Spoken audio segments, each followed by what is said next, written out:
Sveicināti, mīļie lasītāji un raidījuma Dzīvīte skatītāji. Šodien mēs esam grāmatām neparastā vietā – Olimpiskajā sporta centrā, jo vaļā tiks vērta arī neparasta grāmata. Grāmata par Inesi Jaunzemi, par viņas dzīvi, bet grāmatu ir uzrakstījusi viņas meita. Un šī grāmata ir tapusi kā terapija. Inese Jaunzeme, tad, kad šī grāmata tapa, jau zināja, ka viņa ir smagi slima ar vēzi. Un šis grāmatas ierunāšanas un rakstīšanas process ir īpašs.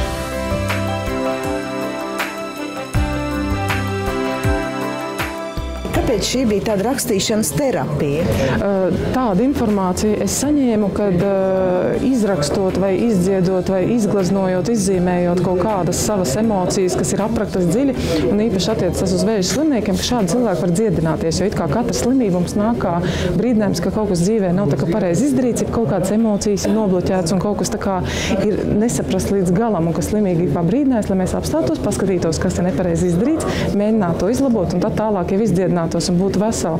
Un tāda bija šī iecer, un to es tā kā dzirdēju no kaut kādiem ziedniekiem. Un tad es šo ideju mammai liku priekšā, un mēs sākām par to domāt, kāds varētu būt. Un sākās viss, ka mamma vienkārši sāka it kā rakstīt dienas grāmatu, bet viņa pa slinku. Viņa to dienas grāmatu arī nerakstīja sākotnēji. Un tad beidzās ar to, ka es teicu, labi, tad es nākšu un tevi intervēšu, un tu stāstīsi, tā teikt, kā intervijas veidā. Un tas tā aizgāja, un šīs intervijas bija bezgalīgi garas, tās bija sarunas. Tās pat nebija intervijas, tās bija vienkārši sarunas pusgada garumā, kur mēs ar mammu runājām, un manās acīs mamma iemantoja pilnīgi citu veidolu. Tas bija cilvēks, kurus stāvēja un apbrīnoja. Kas pazina Inesu, viņa atcerās tikai ar gaišiem vārdiem, ar labām domām. Un es domāju, ka fakts, ka uz grāmatas vāka Ineses bilde nav krāsaina, bet melnbalta, tieši akcentē šo viņas gaišo dvēseli. Inese pirmām kārtām bija pirmā latviete, kas izcīnīja olimpisko zelta medaļu. 56. gads par to grāmatā noteikti ir. Es redzu medaļas foto. Inese ir piepildījusi sevi savā profesionālajā karjerā kā ārste, ilgus gadus strādājot gan kā ārste, gan kā docētāja medicīnas institūtā. Inese bija viena no pirmajām, kas atsaucās Viļņa Baltaņa aicinājumam atjaunot Olimpisko komiteju Latvijā 1988. gadā, un oktobra manifestācijā Meža parkā stāvēja Vilnim blakus uz Meža parka skatuves pie Olimpiskā karoga. Inese aktīvi piedalījās arī Olimpiskās komitejas atjaunošanas procesā Latvijā. Un kad viņa pabeidza savu ārsta karjeru, viņa ļoti aktīvi turpināja atdot sevi sportam. 1998. gadā Vilnis Baltiņš uzaicināja Inesi iesaistīties jau kā pensionēta ārsti Olimpiešu kluba darbībā, un kopš tā laika Olimpiešu klubs, var teikt, atzima kā no pelniem un ieguva jaunu elpu. Grāmatas izdošana ir līdzīga kā koks, kas ir iestādīts. Un mēs ļoti daudz zinām, ka ļoti daudz dzimtas stāda šos kokus, un viņi paliek un aug šajās vietās. Un man liekas, ka grāmata ir līdzīga. Un varbūt mūsu dienu pasaulē grāmatas formāts daļai, protams, var izzust, bet tas ir, man liekas, tā bagātība, ko nekad neviens nevarēs atņemt, tad, kad jūs esat izlasījis šo grāmatu, un viņa ir tapusi. Tātad kara laiks. Vita ir izdarījis fantastisku darbu, ierakstot šo grāmatu, jo būtībā grāmatu runā pati Inese. Un Vita viņai ir līdzās tāds interesants stāsts. Vita jautā, tu bērnībā biji ļoti pareiza? Man pašai tā nelikās. Atceros, bija vasara. Un kā jau visiem jauniem cilvēkiem, mums vajadzēja palīglīdzekļus. Kaut kur ar jausmu manu labāko draudzeni uzzinājām, lai dabūtu naudu, var ķert vardes un pārdot tās ķīmijas institūtam eksperimentiem. Mēs gājām uz Ķīžezera malu ar 3 litru kanniņu, ķerstījām vardes un nesām uz ķīmijas fakultāti, lai pārdotu. Cik maksāja varde? Precīzi neatceros, bet tad, kad mēs tās pārdevām, tad katra varējām nopirkt pa saldējumam. Tikai mēs nezinājām, kāda izmēra vardes vajag. Nu, mums nopirka tikai tās pašas dižākās, bet kanniņi palika gandrīz pilni ar mazākām. Mēs vispirms nopirkām saldējumu, un tā kā ķīmijas fakultāte bija pie kanāla, iepratīm Nacionālajiem teātrim, nesām tos vardulēnus tur laist ārā. Grāmata tāda, ka tu izlasi un gribas satikt Inesi Jaunzemi. Saprotu, ka tev pietrūks tā cilvēka. Vita man uzticēja izlasīt šo grāmatu. Parasti par sportismu skaitās kaut kas robusts, prasts, vienkārši tāda kompetenta, fiziskā spēka kompetence. Bet te grāmata pierāda, ka tā ir garīga lieta. Katrs rekords ir augsta garīgais sasniegums. Un tad tikai fiziskais nāk. Jo, kad nav šeit galvā, kad nav prāta, neko ar spēku nevar izdarīt. Neko. Kas man bija pārsteigums? Viņas šī pieeja savam ķermenim, savai fiziskai konstrukcijai, kā mūzikas instrumentam, kā violnieks pieiet violei, kā klavierēm, kā arfai. Tā izjust savu ķermeni un izstrādāt, es to nosaucu, biomehānikas partitūru. Tā bija, viņa taču atkārtot nemitīgi, tas man pārsteidza. Braucot un šo partitūru, vēl fiziski nepildot to uzdevumu, var atkārtot sevi, braucot tramvajā, guļot, izeit to rekorda ceļu vēl līdz tam. Manā atmiņā tā pilnīgi, it kā tas būtu bijis vakar Latvijas radio jaukā ziņa, Ineses mestais štābs šodien lidoja vis tālāk. Nu, tā varēja būt varbūt Ausma Indriksone, bet Didra Liepiņa, toreiz radio diktors.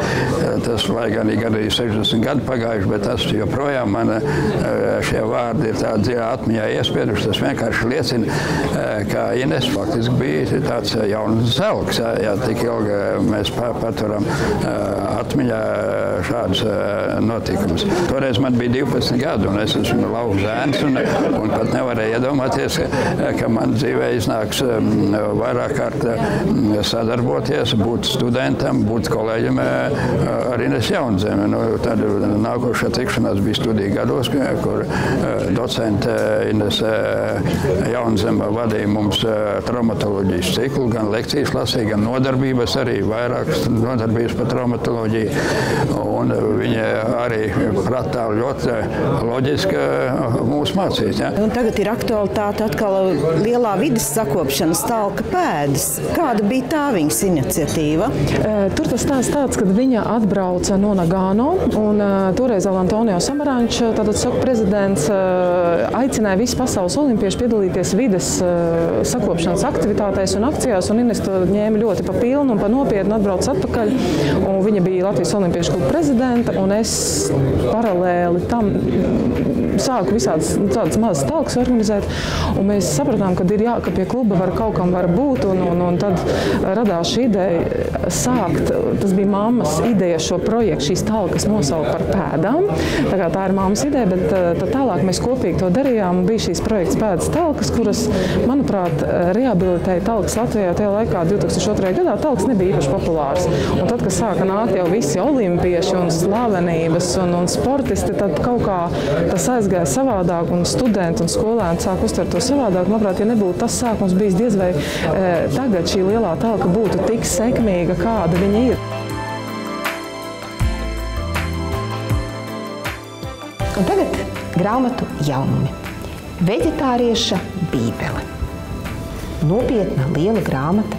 Tad, kad mēs to atšķiram un skatāmies saturu, šeit grāmata izskatās pēc kāda medicīniska traktāta. Sirds un asinsrites orgānu sistēma, 10 veselīgākie produkti sirds asinsrites orgānu sistēmai, gremošanas orgānu sistēma un tabulas. Kas tad būtu tie produkti, kuri varētu līdzēt, lai visas šīs mūsu sistēmas darbotos bez problēmām? Grāmata tiešām lieliska. Tātad sākumā viss par mūsu organismu, kā tas darbojās. Un tad lai tas darbotos un būtu vesels, kā mums vajadzētu ēst. Bet cilvēkiem ļoti bieži trūkst laika, trūkst arī ideju. Tad šī grāmata ir tāda ideju pārpilnība. Te jūs atradīsiet visu, ko. Gan eksotiskākas lietas, gan arī vienkārši ķirbju dzērveņu sacepumu un vēl krāsainās ielīmes, kas arī ir ļoti apetīti rosinošas. Un nebūtu nav tā, ka veģetāriešu ēdienkarte ir nabadzīga. Ja to dara talantīgi, tas ir garšīgi, daudzveidīgi. Ierosmēm veselībai vēl viena laba jauna grāmata. Man ir arī romāni šoreiz. Vladimira Kajaka Enijas Bize, protams, ir tapusi tādēļ, ka atkal visi skatās, man liekas, visu laiku skatītāko seriālu Likteņa līdumnieki. Tātad stāsts par atriebību, mīlestību un kad šīs atriebības jūtas jau iet pāri mēram. Vēl no atkārtotiem izdevumiem man noteikti jāparāda šī jaunu ietērpu ieguvusī grāmata Klejotāja. Stefānija Meijere pirms uzrakstīs savu slaveno krēslu, bija uzrakstījusi šo Klejotāju. Tagad ir filma, kas ir tapusi pēc šīs grāmatas motīviem. Jūs iesiet uz filmu, un tad jūs varat atkal kārtējo reizi pārliecināties, ka grāmata ir labāka par jebkuru ekranizējumu. Uz grāmatas vāka ir rakstīts izvēlies ticēt, izvēlies cīnīties, izvēlies mīlēt. Un grāmata, kura nāk pirmo reizi klajā latviešu valodā, ir Džefrija Jūdžinidesa Laulību sižets.